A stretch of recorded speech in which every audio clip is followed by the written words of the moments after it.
नमस्कार दोस्तों, स्वागत है आपका wow the story time channel में। देखो फिर जन्माष्टमी आई, माखन की हांडी ने फिर मिठास बढ़ाई। कान्हा की लीला है सबसे प्यारी, वो दे आपको खुशियाँ सारी। आप सभी को श्री कृष्ण जन्माष्टमी की हार्दिक शुभकामनाएं। कृष्ण पक्ष में भादो महीने की अष्टमी को भगवान कृष्ण का जन्म हुआ था। कृष्ण मतलब आकर्षण। जब जन्म हुआ श्री कृष्ण भगवान का तो कहा गया, नंद के आनंद भयो जय कन्हैया लाल की, हाथी घोड़ा पाल की जय कन्हैया लाल की। आनंद बोला बेटा या छोरा नहीं, आनंद अर्थात परमात्मा का सत्य चित्त आनंद स्वरूप। जीवन में जब मैं नहीं बसती है तब आनंद का अनुभव होता है। अष्टमी के दिन भगवान श्री कृष्ण का जन्म इस बात को दर्शाता है कि उनका आध्यात्मिक एवं भौतिक दोनों जगत में अधिपत्य था। इनकी माता देवकी और पिता वासुदेव जी थे। देवकी शरीर का प्रतीक है और वासुदेव जीवन शक्ति अर्थात प्राण के। जब शरीर प्राण धारण करता है तो आनंद अर्थात श्री कृष्ण का जन्म होता है। लेकिन अहंकार यानी कंस आनंद को खत्म करने का प्रयास करता है। यहाँ देवकी का भाई कंस ये दर्शाता है कि शरीर के साथ साथ अहंकार का भी अस्तित्व होता है। भगवान श्री कृष्ण खुद जेल में प्रकट हुए और सबको मुक्त किया। इसी प्रकार गुरु भी शरीर रूपी जेल में आकर हम सबको मुक्त करते हैं। देवकी के 8वें पुत्र कृष्ण भगवान का जब जन्म हुआ तो आकाशवाणी हुई, इन्हें गोकुल यशोदा जी के घर ले जाओ। उस समय मूसलाधार बारिश हो रही थी। वासुदेव जी ने सोचा मैं कैसे लेकर जाऊंगा। तभी जेल के सारे ताले खुल गए, पहरेदार सो गए और बेड़ियां हाथ पैरों की खुल गईं। ऐसे ही जब हमारे अंदर भी भगवान का प्रकटीकरण होता है तो स्वतः ही सारे बंधन खुल जाते हैं। माँ यशोदा के घर में ही पले और बड़े हुए।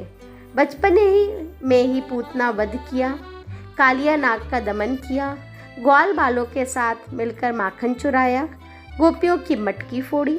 ऐसे ही जब जीवन में गुरु आते हैं वो हमारी देह अध्यास की मटकी फोड़कर आत्मा रूपी माखन को चखाते हैं। श्री कृष्ण भगवान को 4 चीज़ें बहुत पसंद है क्योंकि इनका अपना एक महत्व है।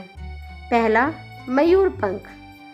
त्रेता युग में राम भगवान के वनवास लौटने पर मोरों ने स्वागत में अपने पंख रास्ते में बिछा दिए थे। उनकी कुर्बानी और प्रेम देखकर ही द्वापर युग में भगवान श्री कृष्ण ने उसे अपने मस्तक पर सुशोभित किया था। दूसरा, माखन। भगवान को मक्खन बहुत पसंद है क्योंकि वो शुद्ध और पवित्रता का प्रतीक है। तीसरा, बांसुरी। ये प्रेम, तपस्या और सकारात्मकता का प्रतीक है। बांसुरी से सीख ले एक नया सबक, ये जिंदगी लाख सीने में जख्म हो फिर भी गुनगुनाती है। चौथा, परिजात पुष्प। हमारी आंतरिक चेतना का प्रतिनिधित्व का प्रतीक है। श्री कृष्ण भगवान 16 कलाएं संपूर्ण निर्विकारी हैं।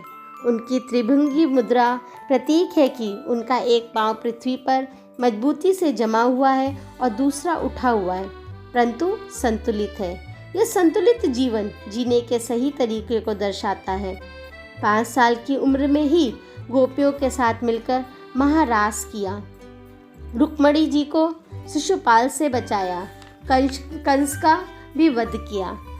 महाभारत के युद्ध में अर्जुन को मोह खत्म करने के लिए गीता का ज्ञान सुनाया और अधर्म पर धर्म की विजय हुई। आध्यात्मिक मान्यताओं के अनुसार श्री कृष्ण भगवान ब्रह्म है। 5 तत्वों और 3 गुणों के जाल से निकलकर श्री कृष्ण भगवान यानी ब्रह्म को स्वयं में अंगीकार करने का महापर्व है जन्माष्टमी।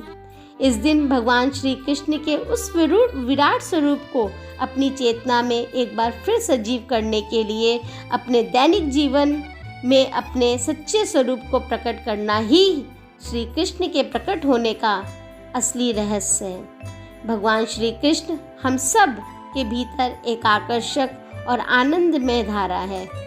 माखन चुराकर खाया जिसने, बंशी बजाकर नचाया जिसने, गीता का ज्ञान सुनाया जिसने, प्रेम का रास्ता दिखाया जिसने, उनके जन्मदिन की खुशी मनाएं, हंसते गाते ज़िंदगी बिताएं। हैप्पी जन्माष्टमी। अगर आपको ये वीडियो पसंद आया तो आप इसे लाइक, शेयर, कमेंट और सब्सक्राइब ज़रूर करिए। धन्यवाद।